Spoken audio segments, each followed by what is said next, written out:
morning. Damn.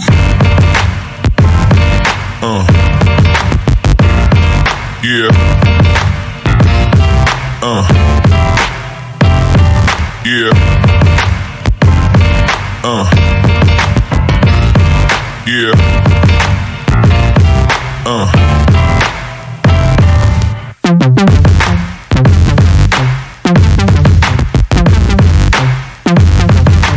Olá, seja bem-vindo ao Eletrovoz, onde amplificamos histórias e reconhecemos talento. Hoje nós estamos aqui com mais um grande profissional do setor elétrico, mas antes da gente começar a entrevista, eu peço seu apoio, nos siga nas redes sociais, curta, compartilhe. Isso mesmo, faça o triplo C. Essa ferramenta de reconhecimento precisa ir mais longe, e nós ainda temos poucos seguidores. A nossa primeira meta é chegar a 1000. Eu quero chegar a 1000 seguidores. E depois a gente começar a amplificar. O algoritmo do YouTube trabalha muito bem a partir do momento que as 3 condições estão acontecendo. Você curtiu o vídeo, você compartilha o vídeo e você comenta no vídeo. O seu comentário é muito importante. Pode ser crítica, nós estamos abertos a receber a crítica e queremos melhorar. Lembre que esse projeto é todo ele projetado e feito para reconhecer profissionais do setor elétrico ou da indústria nacional. Com recursos próprios, meu, Márcio Leão e Márcio Lopes. Muito obrigado a vocês e vamos mais uma entrevista? Tá incrível, veja até o final. Sempre há coisas interessantes e emocionantes no final. Um abraço, fique com Deus e fui!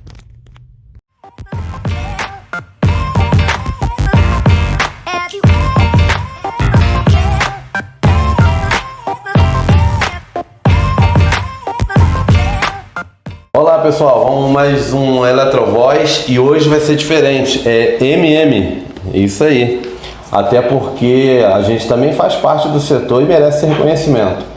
Bom, antes de mais nada, eu vou já pedir para você, senta o dedo, larga teu like lá, faça aquele triplo C que a gente sempre pede, curta, compartilha e comente. E também divulgue aos seus colegas, se inscreva no canal se ainda não é inscrito. Hoje a gente vai reconhecer Márcio Sebastião, isso mesmo. Boa noite, galera. É um prazer imenso agora estar do outro lado da cadeira, né? Hoje ele pode falar, Hoje é minha vez de falar, né? O outro Márcio aqui fica brincando muito que eu tento competir com os convidados e hoje eu sou convidado, então eu posso ficar bem à vontade. Vou ficar à mercê das perguntas dele aqui, às vezes capciosa. Sem pauta. Mas vamos em frente, tá? Repetindo aí o que o Márcio sinalizou, eu acho que esse projeto ele depende muito da parceria de colegas de trabalho. Estamos só começando e sem dúvida nenhuma a gente conta com o apoio de vocês aí para a gente poder alavancar o projeto e cada dia mais a gente poder estar investindo e trazendo conteúdos aí produtivos para todo mundo, tá bom? Vamos em frente. Siga aí, vamos olho no olho, pauta papum. Ó, tem que ser dinâmico, vamos entregar no prazo. É isso aí. Primeiro ponto, você já sabe as perguntas, já sabe como é que funciona. Eu vou deixar você falar assim à vontade. Segue o fluxo. Hoje é só com você, só vou ficar só ouvindo. Ah, é? Nasceu aonde? Nova Iguaçu, Rio de Janeiro. Que ano, pô? 1987, com carinha de 18. Puta merda. Não parece não. Nasceu no Rio de Janeiro. Como é que foi a tua infância? Então, são quantos irmãos? A gente ao todo somos 4, né? Eu sou um dos 4, na verdade. Eu posso dizer que eu não me arrependo. Você é o mais velho? Não, sou intermediário. Quase caçula. Chegou o mais novinho do que eu aí para poder assumir minha posição de caçula. Mas a gente se divertiu muito, né? A gente não tinha muito recurso financeiro. Na verdade, meu pai até tinha condição muito boa, mas ele acabava não replicando isso, né, para dentro de casa. Minha mãe sempre muito guerreira, mas eu não me arrependo de nada. A gente sempre se divertiu muito, né, com os não eletrônicos, né, porque a gente não tinha muito essa questão. Com o passar do tempo, a gente acaba associando pela família, né? Tu pega aí o primo que tem a melhor condição e tu se aproxima. E aí já tinha o vínculo de amizade e você conhece a parte eletrônica, mas continua com aquelas brincadeiras de pique-pega, pique-esconde, vamos se divertir com piscina, vamos pegar a bicicleta e vamos andar. Então, bastante história aí de trabalho aí para minha mãe na infância, com o famoso rolê de bicicleta aí, tombos, Eu já fui o quebra-mola humano, né, de ficar deitado no chão para pular de bicicleta. Que coragem, né? Então, minha mãe já sofreu bastante com a gente aí na infância, mas graças a Deus aí na idade certa a gente conseguiu dar um upzinho aí para poder focar na questão da vida profissional e tudo mais. O Márcio Sebastião que a gente conhece hoje, ele é do setor elétrico, mas que eu conheço, eu já conheci ele no meio da supervisão, eu não conheci o Márcio Sebastião executor. Antes da gente chegar lá e falar um pouco da tua história, para muitas das pessoas que passam por aqui, a gente bate um papo, sempre tem aquela coisa do Senai, sempre tem aquela coisa da imagem de uma escola técnica. Como é que foi? O setor elétrico foi a tua primeira opção? Então, na verdade, é uma coisa que eu era apaixonado, na verdade sou até hoje, né? Costumava muito mexer nos móveis da minha avó e dentro de casa também eu gostava muito de mexer com isso. Eu achava que eu ia trabalhar com carpintaria. Na infância, isso com 10, 11, 12 anos, eu gostava muito dessa função. E aí sempre mexia, né? Tentava fazer aqueles golzinhos para poder jogar futebol. Então era serrote do meu tio, que morava aqui embaixo na casa da minha mãe. Era serrinha, prego, martelo e estava sempre em movimento. Com o passar do tempo, minha irmã começou a namorar com meu cunhado. Meu cunhado já era do corpo de bombeiro e ele era eletricista. Na verdade, né? Você não deixa de ser. A base dele foi Senai, junto com o irmão. Um dos irmãos dele veio para a Light, né? E ele foi para o corpo de bombeiro e o outro irmão também. Então são 3 irmãos, 2 no bombeiro e um na Light. E nessa brincadeira, meu cunhado, a gente já estava lá com uns 15 anos de idade, né? Meu cunhado chegou, na nossa família eu tinha mais ou menos uns 12, 13 anos, a gente estava com 15. E aí ele foi, a gente costuma dizer que ele tem um dom do direcionamento, né? Ele tem esse dom de conversar com pessoas, de convencer e de repente encaminhar a vida profissional, independente do que seja. E ele foi, chamou eu e meu irmão e falou assim, cara, vamos lá no Senai para vocês conhecerem e tudo mais, né? Porque tinha um cadete prata, eu lembro como se fosse hoje, tava chovendo pra caramba. A gente entrou dentro do carro dele, tinha um mestre Salgado, muita gente deve ter passado pela mão do Salgado ali no Senai. E aí, Senai que você fala é o Senai Bairro da Luz. Bairro da Luz, né? Bairro da Luz. E aí fomos lá visitar, a gente gostou do que viu, não era um curso barato, por isso que eu tô falando, né? Que meu pai não tinha uma renda ruim, mas ele era muito, né, restrito dentro de casa e acabava ajudando muitas pessoas por fora, na rua e tudo mais, né? Era muito expressivo nesse sentido. E aí, com o passar do tempo, né, apareceu meu cunhado, que eu estava falando no início da conversa, e aí levou a gente para fazer essa visita. A gente fez a visita no Senai, a gente se apaixonou pelo Senai e começamos, né, o curso, que era um curso de instalador predial de 10 meses, né? E esse curso você aprendia ali a mexer com chave contactora, você aprendia a mexer com campainha, né? Que antigamente era elétrica, né? Hoje praticamente não se utiliza mais, com a fiação, né? Hoje é sensor. Hoje é sensor e tudo mais. Aprendia também a botar aquele temporizador, estrela, triângulo. Então o beabá, né? E o final do curso era você montar uma casa. Você pegava uma casa que ela era de madeira com 4 cômodos e você tinha que fazer a elétrica dela todinha, né? Desde um chuveiro elétrico, proteção e tudo mais. Então era um curso bem interessante, a gente fez esse curso. Depois de ter feito esse curso, eu fiz o curso de refrigeração domiciliar. Quando vocês são 4 irmãos, você falou que fez o curso com você, foi quem que fez? Você... O mais velho. O mais velho, né? Que hoje também é funcionário do setor de... Que hoje ele seguiu na carreira. Seguiu. Eu perguntei porque tem um irmão mais novo também, que hoje é advogado. Um mais novo é advogado, minha irmã é enfermeira. Né, eu trabalho na área técnica e tem um irmão que trabalha na operação na Regional Leste e na Baixada Fluminense. Então assim, e aí a gente começou a tomar gosto para eletricidade. Até então a gente não tinha uma profissão, a gente estudava no colégio, a gente estudava para concursos, né, a gente tinha em mente isso, né, na época de colégio. Acho que a primeira coisa que qualquer pessoa que não tem um direcionamento profissional, né, tem buscar o concurso público, PM, bombeiro e tudo mais. E aí com 16 anos eu começo a estudar ali, 15, 16, faço curso Senai, que é 2003 na verdade, primeiro curso, refrigeração domiciliar, depois eu faço Energia Brasil, depois eu faço curso de informática, e aí eu não parei, né? Continuei estudando, gostava e fiz eletricista de rede, que na época eu tinha um curso que não era homologado pelo setor de energia, mas era um curso que te dava o norte, né? De subir em poste e tudo mais. E de nosso colega Pauliano, hoje inclusive ministro, né?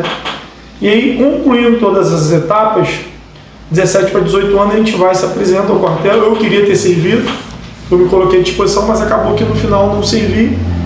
E aí, em agosto, né, eu faço aniversário, completo 18 anos, e no mês 3 seguinte, no meu primeiro emprego. Uma empresa de Jacarepaguá, na época, o nome dela era Tejofran. Eu tinha que acordar 4 horas da manhã para estar na Estrada do Bandeirante às 7. Na verdade, chegava antes, né? Chegava lá às 6h30, 6h20. Primeiro momento que não tinha carona, não tinha nada disso. E aí eu comecei a trabalhar no ramo, mas o direcionador, quem me impulsionou a fazer isso, foi o meu cunhado. A gente fala muito sobre isso. Meu irmão também, que é advogado, a mesma coisa. Então aqui dentro da minha casa, a minha irmã também, né? Então das quatro pessoas que conviviam aqui dentro do nosso cenário, minha irmã foi para a área médica porque ele era do Corpo de Bombeiro e acabou fazendo... Eles iniciaram a faculdade juntos, mas ele parou e ela deu continuidade. Eu fui para o nível de eletricidade e meu irmão também. E o advogado foi numa conversa também, definindo ali. E aí, não, pô, você argumenta demais. Tudo você questiona desde sempre, você tem que ser advogado. E aí nessa brincadeira, não, realmente. E ele é um advogado chato, cara. Acho que até o juiz deve ter raiva dele, cara, porque vencer ele no argumento, ele pode estar errado, mas se ele entrar em argumentação contigo, esquece. Vai dar ruim. Tem algumas pessoas que falam que eu devia ter sido advogado também, que eu gosto de ficar argumentando. Mas a base da minha vida profissional, eu sempre falo isso, tem a força e o braço da minha mãe, né?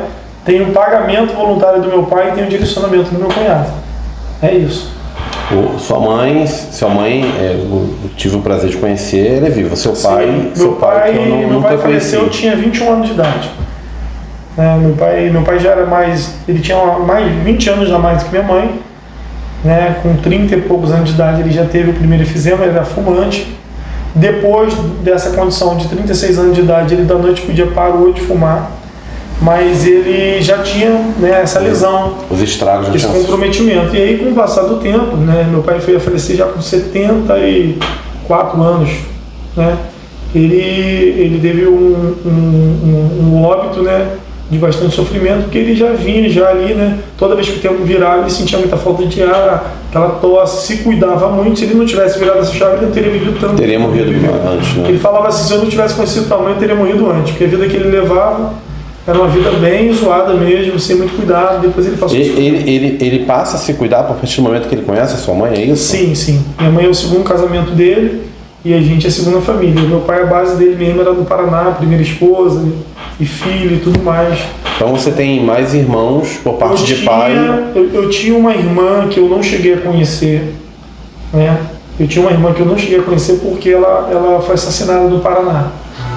Porque ela era a primeira filha do meu pai, tinha uma condição muito boa, casou no Paraná com um empresário muito rico na época. Meu pai contava essa história. Só que ela foi passear com esse rapaz, saindo do motel, né? Que era casado no casamento dela. Saindo do motel, ela tinha um cara na frente dela com um carro velho e ela foi menosprezar o cara e esculachou o cara. Esse cara puxou a arma e matou ela e o empresário. Nossa, morreram os dois, assim, bem chucrute. Que história, negócio, bem esdrúxula, né? Bem um negócio bem estranho mesmo. E aí ela veio a óbito e o rapaz também veio a óbito ali no local simplesmente por uma desavença de trânsito. E ele perdeu a filha dele. Aí tem uma irmã minha adotiva, né, na época, que eu ainda mantenho contato com ela, que mora lá no Paraná. E ela vive lá, né? Tem uma filha já de 17 anos e tudo mais, mas a gente não tem esse contato físico. Ou se rola um concurso público lá no Paraná, já tem conhecido por lá, né? Conhecido tem. Tem casa que meu pai deixou lá e ficou para ela morar lá. Mas é isso, um pouco da história aí do meu pai, como se deu. Inclusive, na época que meu pai veio a falecer, eu lembro como se fosse hoje, né?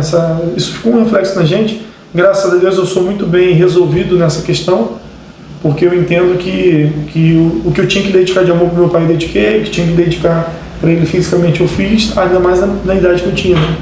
Então, assim, até os 15 anos, 16, eu não tinha muito contato com meu pai de pai e filho, né? O negócio era muito frio. Era muito assim, meu pai dava as ordens, mas não tinha aquela relação de beijo, de abraço, de te amo, não tinha nada disso. Aí com 15 anos para 16 eu me converto ao Evangelho e aí eu percebo uma oportunidade de mudar isso, né? Eu falei, cara, eu comecei a sentir isso. E aí eu fui tratando, comecei a deitar no colo do meu pai, abraçar, beijar, falar que amava, e aquela coisa mais de contato pai e filho, a gente andava de mão dada na rua, né? E isso foi mudando ele também, né? Também, ele já estava mais idoso, e eu comecei a convencer isso. Aí meu pai tinha um filho mais novo, que era advogado, que ele tinha um chamego especial, tinha realmente um contato especial. Foi o único que de fato ele teve aquele contato de pai e filho desde a origem, né? Porque meu pai já estava mais idoso, então ele estava mais friado, então ele começou a ter esse sentimento. A gente começou a viver aquela coisa de ver o jogo da seleção, de tomar um café junto. Então eu tive essa oportunidade de 5 anos viver isso com meu pai. Eu lembro que meu pai nunca foi no campo de futebol ver a gente. O dia que ele foi, eu achei que ele estava brigando comigo, eu saí correndo para casa, achando, meu pai vai me bater, cara. Meti o pé. Aí quando cheguei em casa, eu fui lá te ver, você tinha ido embora. Eu falei, pai, achei que tu foi lá para brigar comigo. E aí eu vim embora. Aí teve um torneio, minha mãe convenceu ele de ir. Cara, eu sou ruim de bola, né? Todo mundo, a gente brinca assim, né? Na verdade eu sou zagueirão, né? Então, quando eu jogo no ataque, no meio campo, a galera fala... E naquele dia jogou muito. Rapaz, fiz gol de falta, cabeceei, fiz tudo. Meu pai tava lá e tal. E isso foi legal pra mim, porque por mais que ele não tenha participado tanto, mas aquilo ali ficou marcado pra mim de forma positiva. Mas eu dedico tudo que eu pude viver com meu pai, foi essa transformação que o Evangelho trouxe na minha vida, que eu consegui, né, me convencer, passei da benção tio, tia, avó, mudou totalmente o cenário, né? Hoje eu tenho meus sobrinhos e eu estimulo isso neles desde sempre. Então, todos eles, onde me vê, benção tio, até quem não é meu sobrinho me chama de tio. Porque eu sei que isso não é fácil de você romper quando isso não é criado da base. E aí eu vi que eu sofria com isso, mas não conseguia romper. O Evangelho me ajudou a romper com essa questão. Foi isso. Essa carga emocional de família que você falou agora, porque assim, a nossa construção de caráter ela é ao longo de toda a nossa jornada.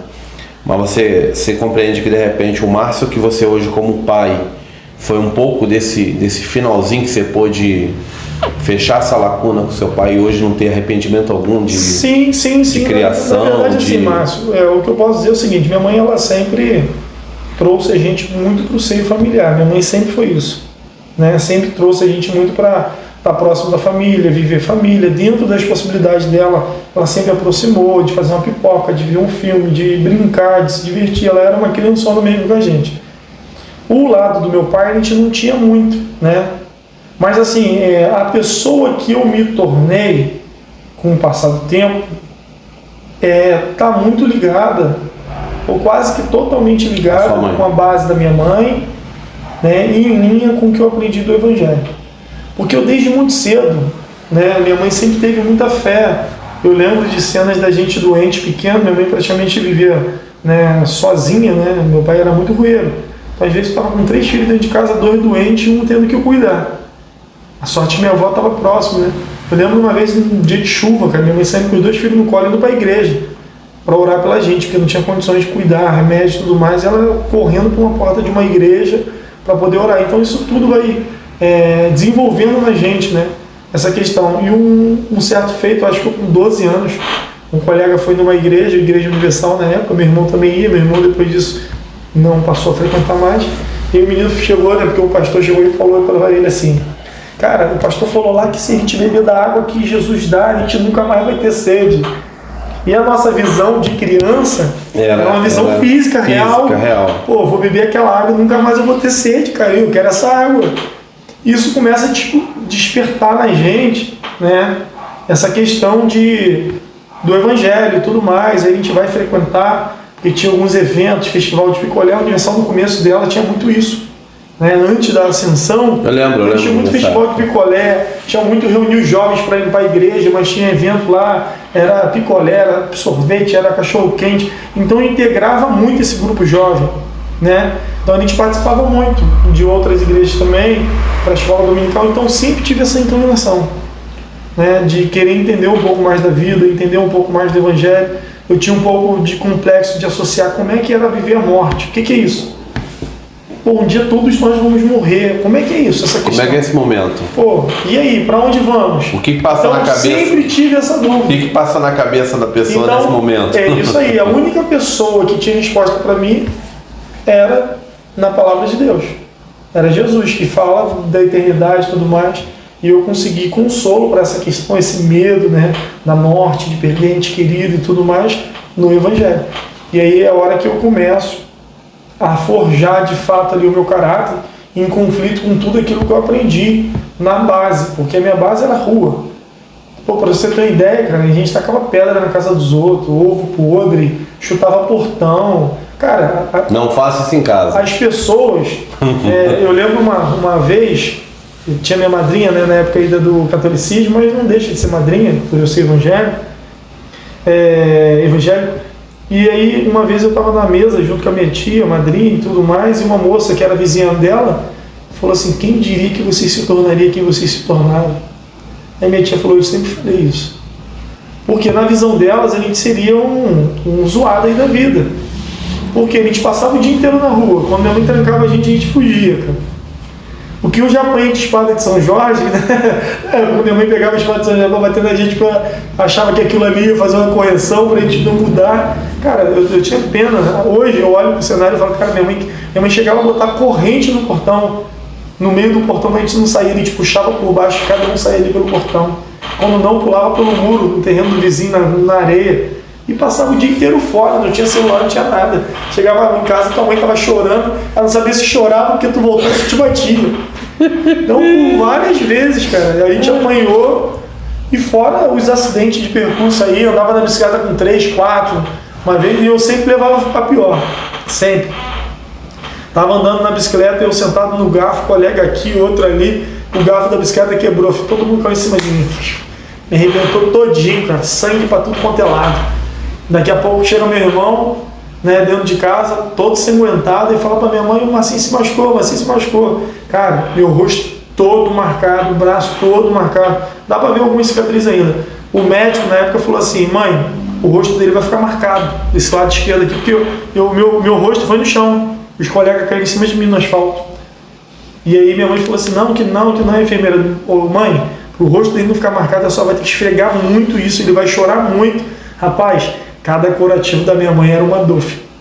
Mas graças a Deus, o rosto já ajuda. Imagina se tivesse marca, né? Então minha mãe pegava ali, esfregava, cuidava, e na época tinha aquele metiolate, não sei o que lá, era só troço doido que queimava igual caramba, e ela ia lá e fazia essa situação todinha na gente para poder tratar. Uma outra situação foi eu tentar pular para segurar numa árvore. Todo mundo pulava na árvore, bendita árvore, e conseguia se prender em cima da árvore, uma amendoeira. E ficava lá em cima, lá lendo livro. A brincadeira era essa. Eu tinha medo de pular. Um belo dia meu irmão me convenceu.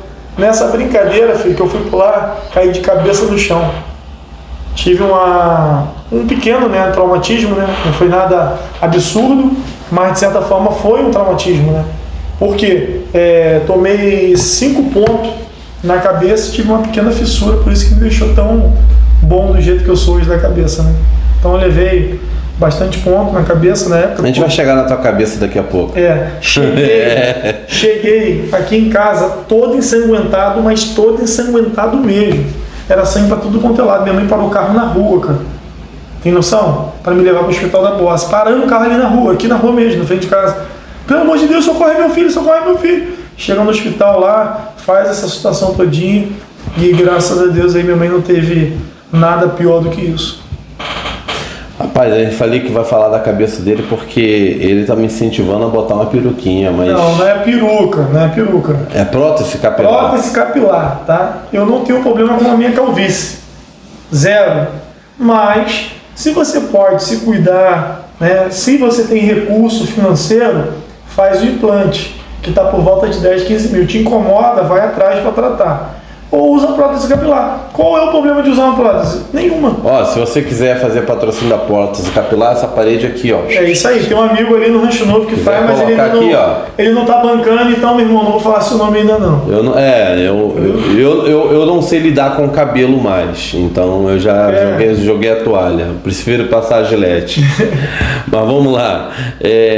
Tá, e o Márcio de hoje? O Márcio de hoje, pai. Porque o Márcio é pai de 2 crianças, casado há quanto tempo? Casado há 15 anos, dona Gleice Lopes, me atura e eu aturo também. Pode fazer coraçãozinho, cara, a gente não... Ela sabe que que nessa jornada aí a gente já teve momentos bons, ruins, muitos bons, né? Mas em tudo Deus tem nos preservado, nosso amor ele tem se fortificado e crescido a cada dia. Eu acho que é isso que é importante, né? São 15 anos de mudança, né? Então a gente não vive 15 anos iguais, a gente muda, a pessoa muda, eu mudei, ela mudou, mas o que não pode mudar é o sentimento que a gente tem pelo outro. Agora, quanto à figura do pai... Tem um casal, né? Um casal, eu sou muito chato, cara. Ana Júlia foi uma coisa mais complexa pra mim, porque pai cedo, né? Eu caso com 21 anos, com 23 a primeira filha, morando um pouco longe de todo mundo. Então era meio complexo pra mim, tudo pra mim me assustava, sabia como lidar direito, né? Então bem imaturo ainda, trabalhando em campo, né? No setor elétrico. Chegava em casa, dava aquele suporte, mas era muito desesperador, confesso a você que era uma coisa bem desesperadora. Então eu sou muito apaixonado pelos meus filhos e tento quase que blindar eles de todas as condições, né, para evitar alguns riscos. E a minha filha foi dessa forma, o Daniel um pouco mais maduro, mais consciente, né, um pouco diferente a criação. As pessoas falam assim, tu mudou, né, com o Daniel. Não mudei, hoje eu estou um pouco mais maduro. Então o susto que você tomava com a bebê na época, hoje com ele eu tenho mais tranquilidade para conduzir algumas situações que antes me deixavam em desespero. Parece que a gente não curte tão bem o primeiro filho, né? Porque fica nessa vibe aí, nessa bolha. No susto. Nessa bolha, tem que você não consegue cochilar, tu acorda primeiro. E com o segundo a gente passa a ter um outro discernimento, Justamente. uma tranquilidade. Parece que curte mais, né? Justamente. E o legal do filho, né? Eu costumo dizer que quando nosso filho erra, tem algumas pessoas que não concordam com a minha opinião, tá? Mas eu acredito que o filho, ele seja tudo aquilo que a gente projetou, ensinou e orientou, cara. Não consigo acreditar diferente. Mas se tua filha falhar, você está falando que a culpa é sua? A culpa é dela. Mas a gente tem sempre uma parcela de responsabilidade. Mas a nossa parcela de orientação não ter sido efetiva, sim. A culpa é persona sempre, é pessoal. E eu decido fazer ou não. Mas toda aquela situação ética, de caráter, eu acredito muito nessa influência. Tanto para o lado positivo quanto para o lado negativo. Mas não acredito no produto dos meios perpétuo. Você tem um pai ruim, tu vai ser uma pessoa ruim. Você tem um pai bom, você vai ser uma pessoa boa. O direito de escolha é para todos. Mas eu acredito muito que quando você dá uma orientação decente e tudo mais, porque eu olho para minha filha e eu consigo ver meus defeitos e minhas qualidades nela. E é muito incrível isso. Exemplo, ela é do mesmo perfil que eu sou muito amoroso, carinho, abraço, ela é idêntica a mim nesse sentido. Em contrapartida, eu consigo ver defeitos de meu nela que me irritam, sabe? Eu sou irritante algumas horas. A gente vai falar desses defeitos daqui a pouco. E ela também é irritante algumas horas. Então, assim, ela acaba sendo, né, um espelho daquilo que tem de melhor em mim e na minha esposa. E também daquilo que tem de ruim em mim e nela. O pequeno Daniel é ainda pequenininho, tá com 1 ano e pouco. Mas né? já tem características, né? Mas não dá pra frente, você... brincalhão, risonho. Mas não dá pra você ainda falar assim, eu vejo defeitos meus nele. Ainda não. Não dá, mas dá pra ver características da casa. É um menino muito feliz, brincalhão, comunicativo, embora não saiba falar ainda 100%, mas é o tempo todo se comunicando, cantando, brincando. Se você falar 100% até é louco, cara. Meu filho não fala uma palavra direito, tá vendo? Com 1 ano e 8 meses. Meu filho, ele já fala papai, já fala mamá, já fala papá, que é comida diferente, papá do papai, né? Ele fala água já, ele pede água, porque ele bebe água toda hora. Toda hora. Então assim, ele é muito brincalhão, ele já acorda rindo. Então assim, já viu aquela criança? Ele primeiro já acorda, o on e off dele é muito sinistro, cara. Dormindo, acordando e levantando. Aí, mas eu já falo assim, meu amor do papai, ele já vai dar aquele sorrisão, nunca vi ele acordar mal-humorado, cara. Então ele é muito isso, sabe? Chega em casa, ele já faz festa, brincando, tal. É meio positivo, quer fazer do jeito dele já. Então você já começa a ver algumas características, né? Do que ele quer, como ele quer, mas também já tem a voz de comando. Quando eu falo com ele, filho, parou. Ele olha pra mim assim, sério, aí só faz um rã. Aí eu falo, rã o quê? Aí ele sossega de novo assim. Cara, eu acho que tá muito alinhado com essa figura. Eu converso muito com a minha filha, eu converso muito com ele ainda seja de 1 ano. Eu olho no olho dele, ele já olha no meu olho. Eu olho no olho da minha filha, eu dedico tempo para isso. De conversar com ela, como é que tá. se ela já admira algum menininho, se algum menininho já admira ela, como é que é essa jornada. E minha filha é muito transparente comigo, muito. Calma, não acabou ainda. Você que chegou até aqui no vídeo e está vendo essa entrevista maravilhosa, lembre-se, o nosso objetivo é amplificar histórias e reconhecer talentos. Para isso, a gente precisa do seu apoio. Se você quiser ser um financiador do nosso projeto, fique à vontade, o QR Code está na tela, você possa fazer a doação que você quiser. Será muito bem-vinda e poderá ajudar os nossos reconhecimentos futuros. Mas se você não pode ser esse patrocinador, você pode ser um impulsionador da ferramenta. Para isso, não precisa muita coisa. Basta curtir, compartilhar e comentar. E nos seguir nas redes sociais. Então, nos ajude aí. Manda para o seu amigo. Lembre-se, essa ferramenta de reconhecimento é para os nossos colegas do setor. E você também pode estar aqui qualquer dia conosco. Muito obrigado. Vamos voltar para a entrevista? Tá maravilhosa, não tá? Fizemos com muito carinho para você. Um abraço. Quem manda em casa? Cara, eu acho que pelo princípio, né, sem machismo, a dominância da questão da casa, a responsabilidade de tomada de decisão, é uma ação conjunta com o crivo do homem. Não sou machista, mas eu acredito nessa condição. Mas eu entendo que a voz da mulher ela é muito alta, ela é muito importante e ela define muitos desvios de percepção errada minha. Quando a gente fala assim, quem manda na casa, é porque às vezes dá a impressão que a gente bota a responsabilidade na esposa, e não é. Não. Mas a gente sabe muito bem que muitas das vezes... Ela tem um poder de influência pesado. Ela é muito pesado. Tanto que, biblicamente falando, eu acredito na Bíblia, então vocês vão ver o tempo todo falando de Bíblia aqui, não tem jeito. Tá? A Bíblia diz que a mulher sábia edifica a sua casa, a tola destrói com as próprias mãos. Então, assim, eu acredito muito nisso. Uma casa sólida vem de uma base sólida do relacionamento com uma mulher sólida. O homem ele não tem a função de solidificar a casa. Ele tem a função de proteger a mulher e a sua prole. Tá? Mas a função de edificação vem da mulher. Porque a mulher é muito mais dada à oração, à busca, à intercessão, à orientação. E qual é a nossa figura? De suplidor e de tomada de decisão. Porque a gente é aquela figura mais fria. De parar, analisar e falar, cara, não, a gente tem que ir por esse caminho aqui. Ah, mas a mulher ela pode influenciar? Ela deve influenciar. Ela pode participar? Ela deve participar. Mas a função histórica de lá que deu certo é de uma figura paterna ativa. Você vê um monte de lar destruído. E a maioria desses lares destruídos que eu vejo, os exemplos que eu tenho de uma casa 100% comandada por mulher, são muito negativos. Quando eu falo comandado, é o cara, desculpa o termo, tá, gente? É o bananão e a mulher que toma conta de tudo. Não se Se tiver que trocar uma tomada, a mulher que tem que chamar o cara para resolver. Isso aí. O cara não resolve nada, ele é o bananada mesmo. Isso aí. Meu irmão, nunca vi essa casa dar certo. Eu conheço alguns exemplos bem difíceis mesmo. Então é isso. Te fala, agora, dentro do setor elétrico, há quantos anos de carreira? 18 anos trabalhando no CEP, trabalhei 5 anos como eletricista de corte, ligação nova, pequena monta, não cheguei a sair da operação e depois trabalhei um período também de normalização daquele projeto inicial, né, da caixa AMP, cesta aéreo, quase morri, tá? Na época meu pai estava internado, meu pai já estava entubado e eu continuava a atividade em campo.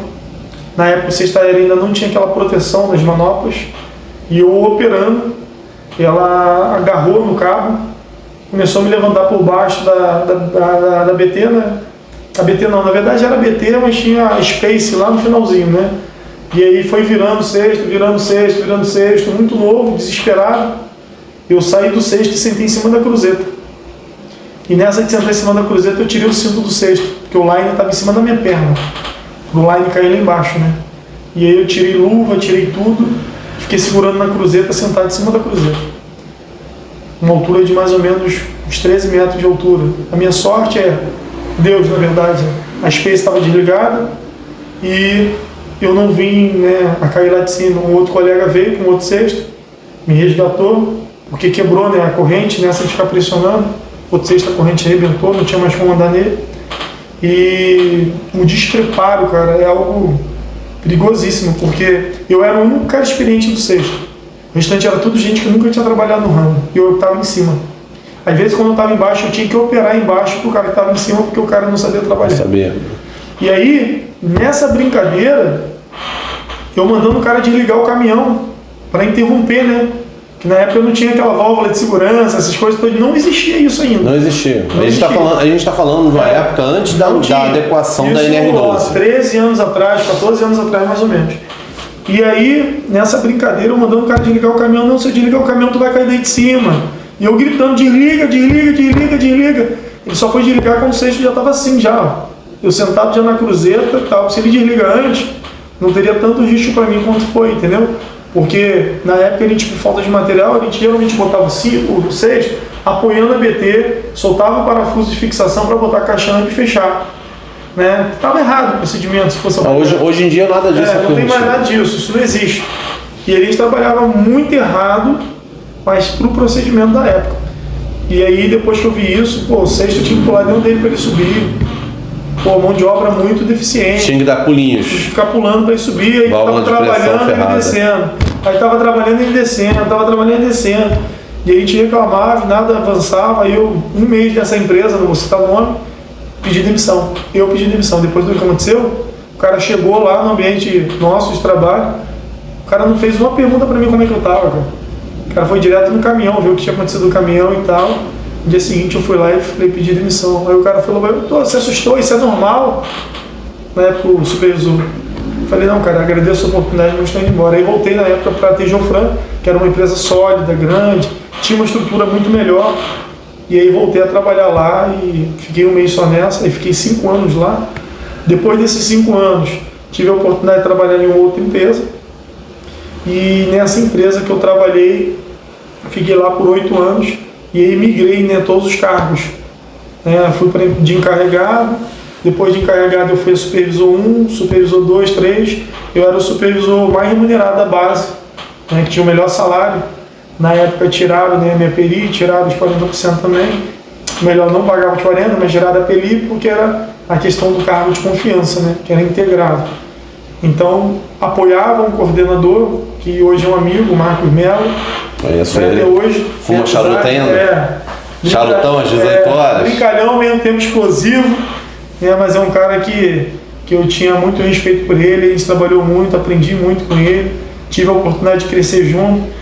E quando algumas pessoas entendiam assim, mas tu tem que desgrudar dele para você poder crescer, que você já está num nível legal e tal, eu continuei a fidelidade e aí a oportunidade bateu a porta. Em 2018 peço demissão dessa empresa, vou para uma outra empresa, a Manserve, e lá eu tive a oportunidade de ser coordenador e de mobilizar tanto corte e religa quanto ligação nova. Depois a gente abre, né, o processo, ligação nova fica com uma pessoa, corte e religa comigo. Depois disso vou para São Paulo, mobilizo outro contrato lá também que foi muito bom, e depois eu retorno, mas por uma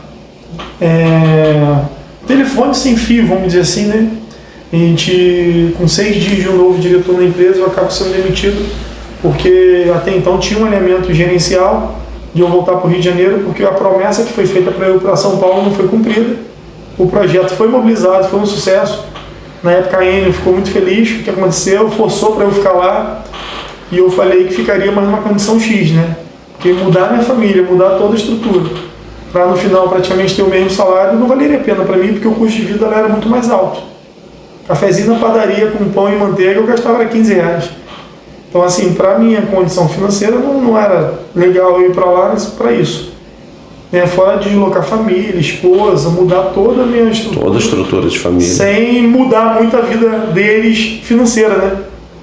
Sem poder proporcionar algo melhor para eles. Tem que valer a pena, né? Sem condições de vir aqui uma vez por mês, na condição que eles queriam propor, eu não tinha nem condição financeira de vir aqui uma vez por mês, para ver mãe, para ver todo mundo. Então eu tomei a decisão, fiquei no Rio de Janeiro, alinhado com o gerente, e aí na época acredito que o gerente acabou não bancando, né, o que foi falado para mim, e aí gerou minha demissão, e aí eu vim trabalhar onde estou hoje, e estou lá já há 4 anos, entrei como técnico júnior, hoje estou a pleno, né, mas fazendo a função de supervisor de equipe, e sou muito grato a Deus por tudo que aconteceu. Esse aí é um pedaço da minha história, né. Qual foi vamos dizer assim, eu vou te fazer a pergunta que a gente sempre faz pro pessoal assim, qual foi o melhor momento que você pode definir que te marcou na tua carreira e qual foi o momento que te deixou mais, que deu vontade de desistir de tudo? Se teve algum momento assim. Então, o momento de marcar a minha carreira foram 2 momentos, tá? Quando eu vinha supervisor, tinha um projeto do governo, né, federal, né, Minha Casa Minha Vida e tudo mais, então eu estava explodindo condomínio para tudo quanto é lugar. E eu estava no setor de ligação nova e eu com 16 equipes somente, sem muito planejamento para o que estava acontecendo no estado, e a gente tendo que sair às vezes 10 horas da noite, 11 horas da noite, dando conta do recado. Então, pressão de mídia, pressão do cliente, pressão de todo mundo, e a gente às vezes trabalhando até 10 horas da noite, comendo pizza, esfirra e feliz, rindo. Consegui mobilizar a equipe a esse nível. Para mim isso foi um momento marcante para mim, porque não é simples você trabalhar com pessoas, você não ter nada para oferecer financeiramente e conseguir trazer ela para ela devolver para a empresa, maior rentabilidade e tudo mais. Foram os momentos que a empresa mais arrecadou, né? E isso eu ouvia do gerente, isso para mim era muito prazeroso. Que aí tinha aquela brincadeira, né? Bateu a meta, todo mês batia a meta, tanto que eu consegui ir galgando alguns espaços, outras pessoas também tiveram oportunidade. E foi um momento muito prazeroso, fazíamos churrasco, tinha futebol, sempre gostei disso, né? Então a gente tinha essa interação aí com a galera, era muito legal. Mas o momento que foi um boom para mim na minha carreira profissional, que foi positivo ao mesmo tempo negativo, foi a questão final desse processo, que é 2018, quando eu tomo a decisão de pedir demissão para ir para outra empresa. Eu estou ali já acometido de crise de ansiedade e pânico, cara. Mas como é que isso aconteceu? Em 2017 para 2018, a empresa estava em fase final de contrato e a nossa cliente tinha uma responsável, uma gerente, que eu não vou citar nome aqui, é claro, e essa gerente resolveu fazer uma pressão psicológica na empresa muito pesada, cara, e muito desumana também, sabe? Eu acho que na minha vida profissional eu jamais faria tudo aquilo que ela fez comigo, nunca. Não desejo mal para ela, mas o posicionamento que ela teve foi muito errado, sabe? De humilhar. Hoje a gente tem aí vários processos éticos, compliance, que não permitem esse tipo de comportamento. Mas em 2018, cara, eu fui massacrado literalmente por essa pessoa. E eu saio da empresa, vou para outra, e detalhe, dando resultado, tá? Simplesmente por ela. E aí eu saio de uma empresa, vou para outra, quando eu chego nessa nova empresa, faço a mobilização e tudo mais, aquele processo de humilhação, de peso e tudo mais, ameaças, o tempo todo ameaçando, o tempo todo pedindo sua cabeça, vamos dizer assim, né?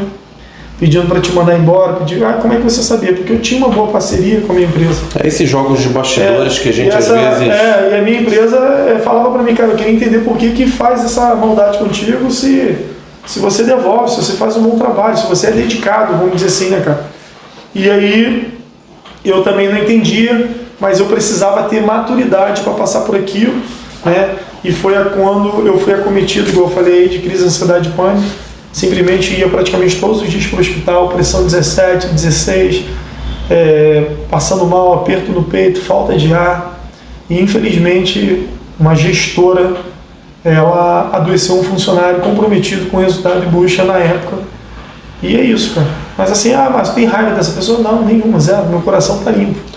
Agora, o que ela plantou, eu desejo muito que Deus interrompa e que ela não colha isso, sabe?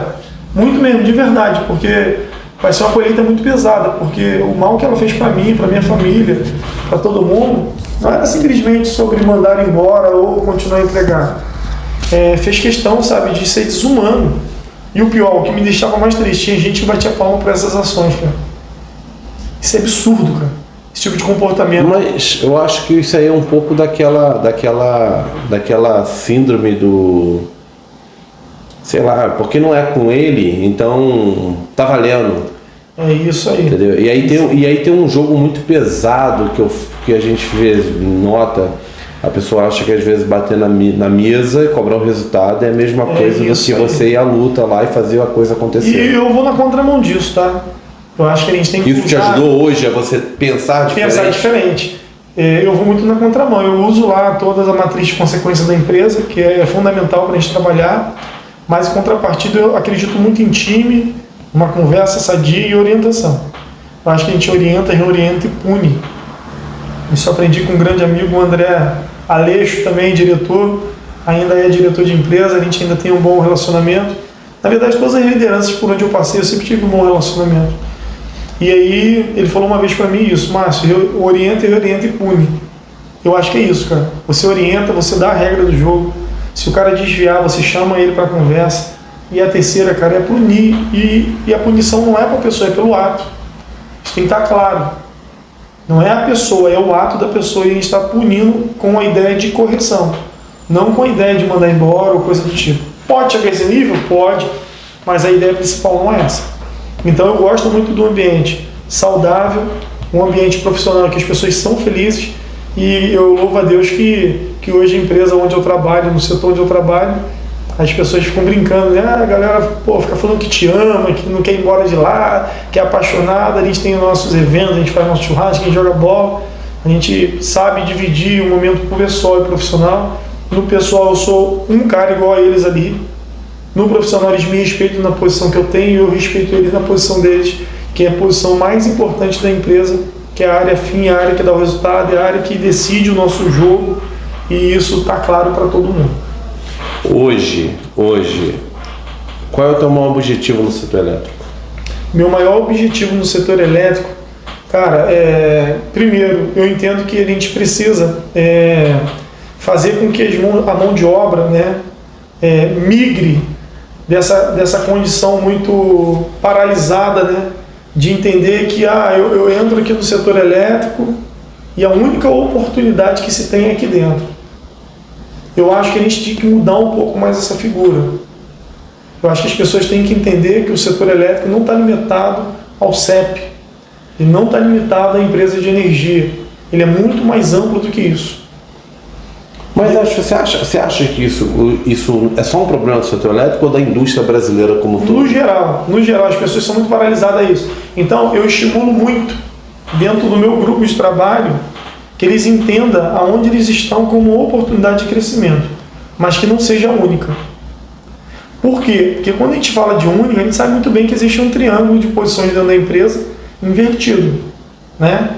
O chão de fábrica, que é a posição final do resultado, é o maior volume, e depois vai estreitando, mas nem todo mundo vai chegar ali.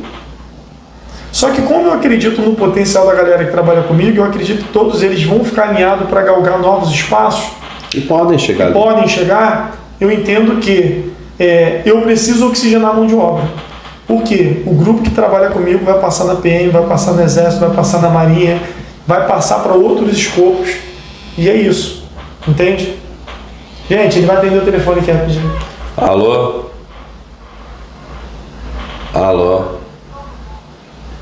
Puta merda.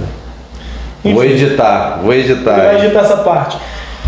Então, eu acredito muito nessa questão, tá? E também acredito nesse trabalho que nós temos desenvolvido, que é um trabalho de conscientização, para que a gente tenha melhores mão de obra, melhores líderes, tá? Para tirar um pouco daquela figura do líder que manda para o líder que sabe ter o grupo contigo pelo respeito e não pelo medo e imposição. Então eu acredito muito nessa condição, tá? Primeiro, ampliar os olhares das pessoas para o mercado de trabalho. Segundo, a gente conseguir dar uma orientação mais assertiva de como é o processo do nosso trabalho. É isso. É isso. Bom, antes da gente chegar nessa etapa aqui, eu queria te fazer o religador. Vamos lá. Dia ou noite? Noite. Amar é? Tudo. Amar é tudo. Para mim, a gente tem que viver em amor. Em tudo que eu faço, profissional, pessoal, sentimental. Se não tiver amor, acabou. Deus. Primeiro lugar na minha vida. Se você não fosse do CEP, seria? Acredito que vendedor hoje, né? Inicialmente carpinteiro, que eu gostava, mas eu gosto de comunicar com as pessoas. Fé. Fé, para mim, é a base de Cristo. Para mim, a fé é Cristo. Tristeza. Não tem. Por incrível que pareça, não tem nada que eu guarde, que eu lembre de cara assim. Objetivo? O objetivo é continuar crescendo no mercado de trabalho, me tornar uma pessoa melhor a cada dia, como pai, como filho, como irmão e como amigo. Maior qualidade? A maior qualidade é o sentimento positivo que eu tenho pelas pessoas e não guardar raiva de ninguém. Maior defeito? defeito às vezes exceder, né, em algumas situações e de repente não perceber que eu posso ter magoado alguém. Música que define sua carreira. Cara, música que define a minha carreira. Tem um louvor que em 2018 me marcou, porque você perguntou aí se a gente em algum momento pensa em parar. Em 2018 eu acabei quase que pensando em parar. E tem um louvor que eu estava no chuveiro tomando banho, né? E já estava demitido, já estava... E aí veio aquele louvor, quem mandou largar a rede? Quem mandou você parar? E isso me deu combustível para poder seguir. Foi esse louvor que me marcou em 2018 a não desistir, a não parar. 2018, 2019, né, na verdade. E aí eu segui em frente, um pouco difícil, mas graças a Deus deu tudo certo. Bom, a gente não pode deixar de trazer o certificado Eletrovoz. O nosso Eletrovoz, segundo ele, é o Eletrovoz 12.9. Nada de 13. Nada de 13. Ó, declaradamente. É o Eletrovoz 12.9. Eu vou fazer questão de botar essa na declaração. Para alguns 12.9, para outros 13. É isso aí. Mas isso aqui é assim, é singelo, tu sabe disso, mas... É isso aí. Não, mas isso aqui pra gente tem uma referência. É singelo, mas tem um projeto aqui. A gente brinca aqui sobre questão de Lula e Bolsonaro, mas eu respeito o presidente atual. Eu oro por ele todos os dias para que ele possa fazer um bom trabalho. É bíblico isso. Tá? Eu não pejoro ele, eu não xingo, eu não falo nada no sentido de colocar para trás. Tem algumas questões ideológicas que eu não concordo, mas a minha posição hoje é de servo, é de orar e de entender que se ele está ali foi porque o Papai do Céu permitiu e foi a escolha do povo, né? Escolha do povo. E que em 2016 seja diferente, que as pessoas também respeitem a diferença. Tá? Isso aí. Então esse é o meu posicionamento. Não apoio as ideias dele, mas respeito a pessoa e oro por ele todos os dias. Tá? Eu agradeço aí o certificado, embora de repente para algumas pessoas não tenha tanto valor, mas para mim tem. Vou fazer minha moldura, vou guardar, mas poderia ser outro número, né, Márcio? Tá de brincadeira, né?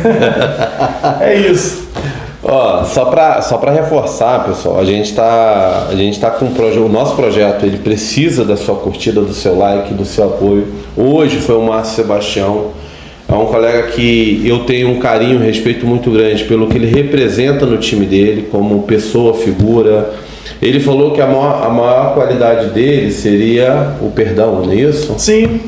Eu não tenho raiva de ninguém, óbvio. Eu vou falar uma coisa, eu acho que junto a essa qualidade que ele citou, eu posso dizer que eu vejo nele a maior qualidade de ser agregador de pessoas. Eu acho que quando a gente liderar pessoas não é fácil. Lidar com o problema diário de cada um, com as suas demandas, com as insatisfações, motivar um time, demonstrar a eles que a gente está ali para cumprir a mesma demanda que ele e fazer ele produzir sem você ter nada para dar em troca. É isso aí. Aí vai falar assim, aí vai ter o cara que vai falar assim, não, mas é o trabalho dele, já tem a obrigação de fazer isso. Não é bem por aí. A gente tem uma responsabilidade muito grande. Eu costumo dizer o seguinte, que uma palavra mal colocada, a gente perde a força de trabalho inteira. É isso aí. Então, e a assim, gente tem que ter esse respeito. Que fique o recado também, Márcio. Eu acho que o ponto fundamental, cara, nem sempre a gente vai ter essa oportunidade de pedir perdão, desculpa ou voltar atrás. Mas eu acho que todo líder tinha que ser muito tranquilo nessa questão. Falhou, volta atrás, cara. Pede perdão, pede desculpa, reúne lá o grupo de novo e ajusta. É isso. Eu acho que o que resume, o que faz a diferença, pô, Márcio, você erra pra caramba. Muito. Sempre. Todo Quem mundo não erra erra? todo dia. Quem não erra? E eu, todos os dias, me coloco à disposição para pedir desculpa, perdão, se eu tiver falhado em algum processo. É isso. Outra coisa, todo vídeo a gente mede o quanto vai trazer de retorno. E isso é normal, a gente vai ver quantos views teve, se teve alguém. Ele tem a responsabilidade. Pauliano, se prepara que esse vídeo aqui vai estourar, hein? E vai ter acima de 1000 visualizações. E outra Nem coisa. eu tenho que criar 1000 contas. Você que nos acompanhou até aqui, muito obrigado. O reconhecimento vai pro ar. A gente vai fazer um projeto tá tentando fazer um projeto mais intuitivo, de colocar exemplos, demonstrar o acidente que o Márcio está citando aqui. tem uma mudança muito grande desse segmento de cesto aéreo para 15 anos atrás, porque não 15, 20 anos, né? É 18 no ramo, mas foi mais ou menos com 15 anos atrás. Tu tinha uns 3 anos de profissão, imagina aqui com um cara, 3 anos de profissão se deparando com 21 anos, né? Recém-casado, tinha um mês de casado. Aí, um mês de casado, mês de casado. Então, imagina a pressão na cabeça, ver o equipamento quebrando, acontecendo tudo aquilo, e no final, entubado. teu pai entubado e chega lá. Perdeu o filho e o marido. E o cara chega pra você e não te pergunta, e aí, como é que você tá? Isso aí. Não, simplesmente foi preocupado com a máquina. Então, as adequações da NR12, no Annex 12 da NR12, que surgiu em 2011, ela veio para corrigir tudo isso. Então, se tem empresas que não cumprem a regra, dá uma consultada, vá atrás do especialista, não é brincadeira. Um equipamento que quando entra em colapso, pode sim gerar fatalidade de algum pai de família aí no Brasil. Então, no mais, gente, Xará, boa noite. Obrigado, tamo junto. E é isso. Dava pra ficar mais 5 horas aqui conversando. Fácil. Márcio Sebastião vai bater a meta do Paulo Leandro. Quero ver. Se preparem. Galera, vamos que vamos. Um abraço. Fica com Deus.